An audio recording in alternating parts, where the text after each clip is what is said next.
Lorsque nous entendons le mot sorcellerie, nous pensons généralement à ces histoires de sorcières jetant des sorts dans un chaudron bouillonnant. N'est-ce pas ici de la culture populaire qui nous a appris à associer la sorcellerie à l'occulte et à la magie? Mais c'est bien plus que simplement des œuvres visant à enchanter ou maudire quelqu'un. En réalité, la sorcellerie englobe tout acte réalisé à travers des forces spirituelles, maléfiques, pour nuire ou manipuler le but de quelque chose, apportant la tromperie aux personnes.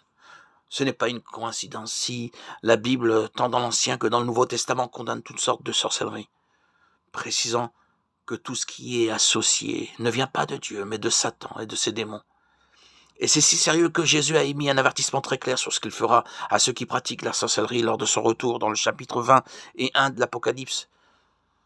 Le Seigneur a déclaré: mais pour les lâches, les incrédules, les abominables, les meurtriers, les impudiques, les enchanteurs, les idolâtres et tous les menteurs, leur part sera dans l'étang ardent de feu et de soufre, ce qui est la seconde mort.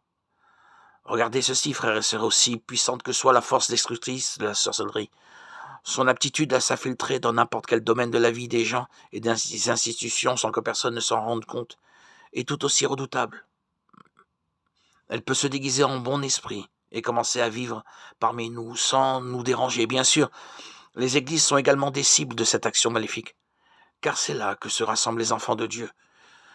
Et nous savons tous que le but principal du diable est de séparer les chrétiens de Jésus, détruisant ainsi leur vie à travers mensonges et tromperies. Soyons vigilants et discernons si nous ne sommes pas nous-mêmes également la cible de ces pièges diaboliques et destructeurs que nous tendent le diable.